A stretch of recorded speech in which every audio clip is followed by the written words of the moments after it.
আস্তাগফিরুল্লাহ আস্তাগফিরুল্লাহ আস্তাগফিরুল্লাহ আস্তাগফিরুল্লাহ। আমরা মোট 4 বার পড়ছি। বিশ্বাস করেন এই 4 বারেই আমাদের কোনো না কোনো গুনাহ আল্লাহ মাফ করছে। একদম সত্যি কথা। যতবার পড়বেন গুনাহ মাফ হবে। আপনি যতবার পড়বেন গুনাহ মাফ হবে। তো আস্তাগফিরুল্লাহ পড়া। মা বোনরা রান্না করতেছেন, আস্তাগফিরুল্লাহ। গাড়িতে আছেন, আস্তাগফিরুল্লাহ। বাড়িতে আছেন, আস্তাগফিরুল্লাহ। কৃষি ক্ষেতে কাজ করতেছেন, আস্তাগফিরুল্লাহ। চলতেছেন, আস্তাগফিরুল্লাহ। হুজুর আমি কি আস্তাগফিরুল্লাহ বেশি পড়বো না সুবহানাল্লাহ? এটার একটা সুন্দর জবাব দিছে আমাদের পূর্ববর্তী সালফে সালিহিনগণ। তারা বলেন জামায় ময়লা থাকলে সাবান দিয়ে ধো করতে হয়, আর পরিষ্কার জামাকে আতর দিয়ে মাখতে হয়। জামা যদি ময়লা হয় সাবান লাগাও, জামা যদি পরিষ্কার হয় আতর লাগাও। কলব যদি নাপাক হয় ইস্তেগফারের সাবান লাগাও। কলব যদি মনে করো না মোটামুটি পাক করছি ইস্তেগফার দিয়ে, তো সুবহানাল্লাহর আতর লাগাও। গুনাহ থাকলে ইস্তেগফার, গুনাহ আপনার আস্তাগফিরুল্লাহ অনেকক্ষণ পড়ার পর বাস এবার কলবকে সাফ করলাম। ও আচ্ছা, কলবে তখন ময়লা ছিল, হ্যাঁ ময়লা কিভাবে দূর করছি? ইস্তেগফার দিয়ে। তো এখন কি দরকার? তো সুন্দর জিনিসে আতর লাগানো দরকার। বাস সুবহানাল্লাহ পড়ো। সুবহানাল্লাহ যত পড়বা কলব এখন আরো তত সুন্দর হবে। তাহলে ইস্তেগফারে কলব সাফ হয়, সুবহানাল্লাহ কলব আরো সুন্দর হয়। সাবানে আপনার জামা আপনার এটা পরিষ্কার হয়, আতরে এটার সুগন্ধি আরো বাড়ে। সুবহানাল্লাহ কলবের সুগন্ধি আরো বাড়ে। আপনারা উজানির আশেপাশের লোক, এগুলো তো আপনাদেরকে এত বোঝানো দরকার নেই। মাশাআল্লাহ এটা তো ভালো করে বুঝেন। ইস্তেগফার সুবহানাল্লাহ জিকিরের অন্তত উজানিবাসীর তো বোঝানো এত দরকার নেই। তো যাই হোক, 2 নাম্বার ইস্তেগফার। আল্লাহ পাক রব্বুল আলামিন সূরা আলী ইমরানের 135 নম্বর আয়াতে বলেন, والذين إذا فعلوا فاحشة أو ظلموا أنفسهم ذكروا الله فاستغفروا لذنوبهم ومن يغفر الذنوب إلا الله ولم يصروا على ما فعلوا وهم يعلمون। যারা ফাহিশা কাজ করে অথবা নিজেদের উপর জুলুম করে, এর সাথে সাথে তারা ইস্তেগফার করে, আল্লাহ ভুল হয়ে গিয়েছে, আমি জুলুম করেছি, আল্লাহ অন্যায় হয়ে গেছে। আর আল্লাহ ছাড়া মাফ করবেই বা কে? সুবহানাল্লাহ। আল্লাহ কি বলে দেখেন, ওমাই ইয়াগফিরুজ যুনুবা ইল্লাল্লাহ। আর আল্লাহ ছাড়া মাফ করবেই বা কে? বলেন মাফ করে কে? তো আল্লাহ বলেন, তো ইস্তেগফার পড়লে আল্লাহ পাক রব্বুল আলামিন গুনাহগুলো মাফ করে দেয়। এজন্য বেশি বেশি ইস্তেগফার পড়া। মা বোনরা কাপড় ধোয়, শক্তি খরচ হয়, শিখাইয়া দিবেন আস্তাগফিরুল্লাহ পড়বা, শক্তি বাড়বে। এটা আবার কি বললাম, কোরআনে আছে এই কথা। আপনি রিকশায় উঠবেন, পকেটে হাত দিয়ে দেন, টাকা নাই, ভাড়া নাই, যদিও কোটিপতি, এই মুহূর্তে তো টাকা নেই, কি করবেন? তখন আপনি 1.5-2 কিলো হাঁটতে হবে। এরকম হইতে পারে আপনি কোটিপতি, কিন্তু এক জায়গায় ডাকাতে ধইরা সব নিয়ে গেছে, রাত 12টায় কিচ্ছু পান না, এখন কি করবেন? বাস এখন পাঁচারু দিয়ে যাইতো, পাঁচারু, এটা দিয়ে তো যেতে হবে।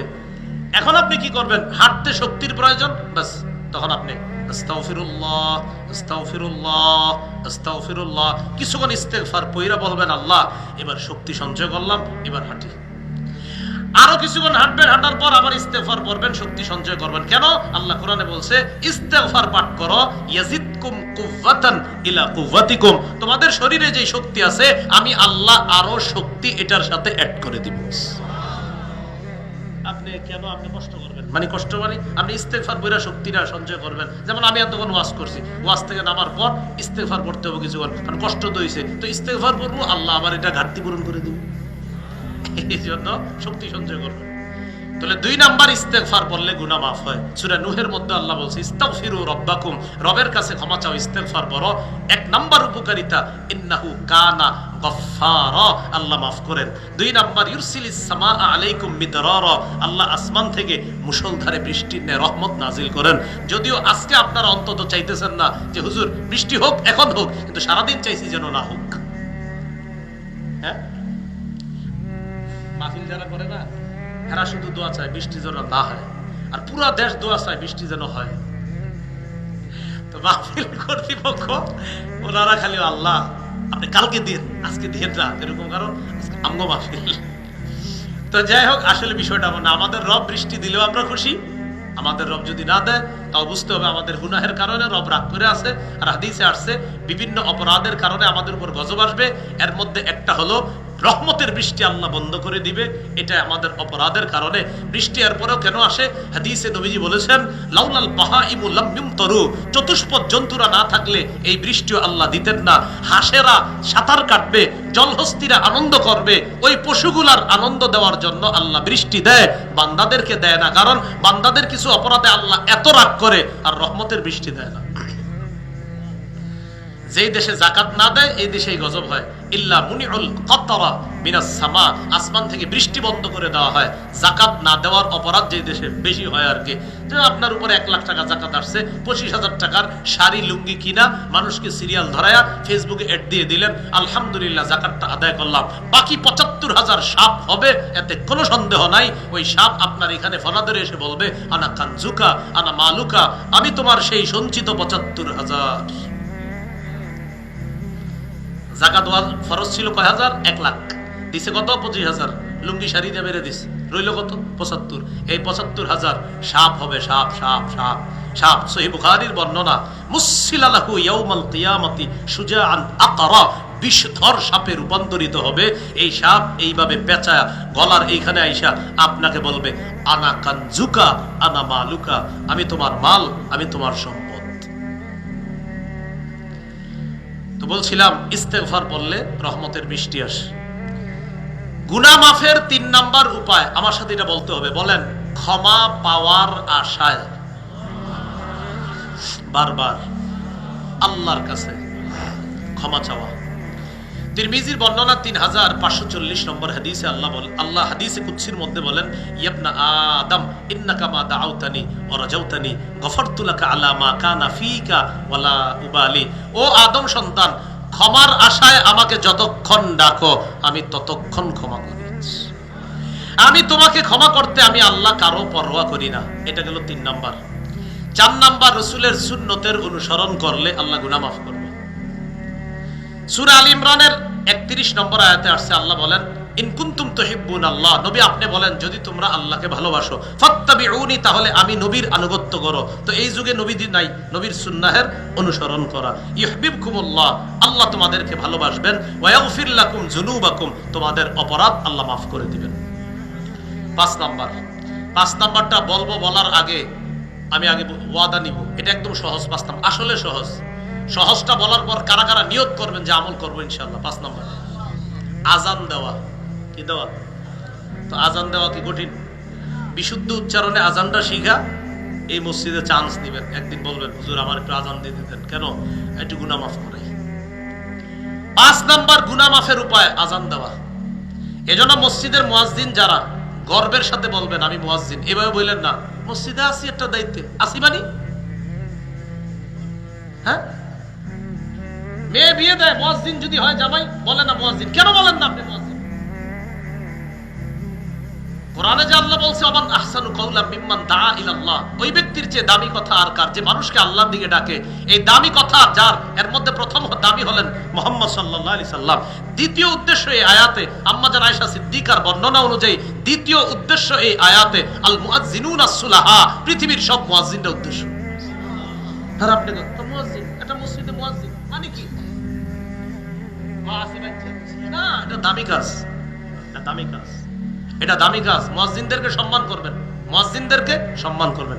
ইমাম সাহেবকে যেমন অনেক সম্মান করেন, মুয়াজ্জিন সাহেবকে সম্মান করবেন। মুয়াজ্জিন সাহেবের বেতন ভাতা হাদিয়া বাড়ায়া দিবেন। মুয়াজ্জিনের অনেক দাম, অনেক ফজিলত। মেহেরবানি করে এই শব্দ মুখ দিয়ে কেউ বললেন না মুয়াজ্জিন, আল্লাহর রাস্তে পায়ে ধরি এই শব্দ বললেন না। কারণ মুয়াজ্জিনের যে ফজিলত, আজান সংক্রান্ত আমার লম্বা একটা শুধু আজান নিয়ে আলোচনা আছে, যেখানে আপনারা মিলিয়ন মিলিয়ন মানুষ দেখেছে। এটা শুধু আজান সম্পর্কে একটা আলোচনা আছে, যে আজান দেওয়ার ফজিলত কি পরিমাণ। এর মধ্যে একটা হলো আল মুয়াজ্জিনু ইউগফারু লাহু মাদা সাউতিহি, মুয়াজ্জিনের আজানের আওয়াজ যত দূর যাবে এই পরিমাণ পর্যন্ত তাকে ক্ষমা করে। আর কি? ওয়াশহাদু লাহু কুল্লু রাতবিন ওয়া ইয়াবিসিন, শুকনা ভিজা যত জিনিস আছে সবাই কিয়ামতের মাঠে মুয়াজ্জিনের পক্ষে সাক্ষী দিবে। 12 বছর আজান দিছে এলাকা আছে কেউ? মাশাআল্লাহ, হাদিসে আসছে 12 বছর আজান দিলে জান্নাত ওয়াজিব। 12 বছর আজান দিলে জান্নাত ওয়াজিব। তাহলে আজানের চান্স নিবেন নি সবাই ইনশাআল্লাহ। তাহলে 5 নাম্বার উপায় গুনাহ মাফের আজান দেওয়া। বলেন কি দেওয়া? আজান। এটা হলো 5 নাম্বার উপায়। গুনাহ মাফের 6 নাম্বার উপায়, এই আমলটা আমি বলবো যে আজকেই করেন, মাহফিল থেকে যাওয়ার পরেই করে নিন। 2 রাকাত নামাজ পড়া। 2 রাকাত নামাজ। আবু দাউদের বর্ণনা আসছে 1521 নম্বর হাদিস, মা মিন আবদিন ইউযনিবু যামবান ফায়ুহসিনুত তাহুরা। কোন ব্যক্তি গুনাহ করার পর সে যদি পবিত্রতা অর্জন করে, পবিত্রতা অর্জন করার পর ফায়াকুমু ফায়ুসাল্লি রাকাতাইন, দাঁড়িয়ে 2 রাকাত নামাজ আদায় করে, ইল্লা গফারাল্লাহু যামবা, নামাজ আদায় করা শেষ তার গুনাহ মাফ হয়ে যায়। 2 রাকাত নামাজ। তো এই আমলটা আজকে কিন্তু করতে পারেন, বাসায় গিয়ে যার যার গুনাহের কথা স্মরণ করে, আল্লাহ আমি 2 রাকাত নামাজ সুন্দরভাবে পড়তেছি। এই 6টা উপায় আজকে আমরা জানলাম। উপায় আছে মোট 70টা। কয়টা? আজকে 6টা জানলাম। আরো তো কত মাহফিলে আসে, এই বিভিন্ন সময় আস্তে আস্তে জেনে নেবেন। ওয়াজ কম হওয়া ভালো, আমল করা ভালো। সবাই মুখস্থ রাখবেন ইনশাআল্লাহ। আরেকটা বিষয়, ফজর নামাজ কিন্তু সবাই পড়েন। রাত ছোট, এই অজুহাতে কিয়ামতের মাঠে বলবেন না আরিফ বিন হাবিব এই গরমের দিনও 12টার পরে বয়ান করছে, এর লেগে আমরা ফজর পড়ি নাই। আল্লাহর রাস্তায় এই কাজ করেন না, অন্তত কালকেরটা পড়েন যেন আমি পাইছে যাই আপনার। হ্যাঁ, ফজর পড়বেন ইনশাআল্লাহ। আল্লাহ তৌফিক দান করেন। 70টা করার সময় হবে না, একদম অনেক লম্বা হবে না। 6টা আজকে যতটুকু বললাম এটুকু বাস আমরা মনে রাখবো। খালেস তওবা, ইস্তেগফার পড়া। 3 নাম্বার ছিল আপনার 2 নাম্বার ছিল ইস্তেগফার পড়া। 3 নাম্বার ক্ষমার আশায় ক্ষমা চাওয়া, ক্ষমার আশায় ক্ষমা চাওয়া। 4 নাম্বার রাসূলের আনুগত্য করা। আর 5 নাম্বার আজান দেওয়া। 6 নাম্বার 2 রাকাত নামাজ পড়া। আল্লাহ আমাদের সকলকে যে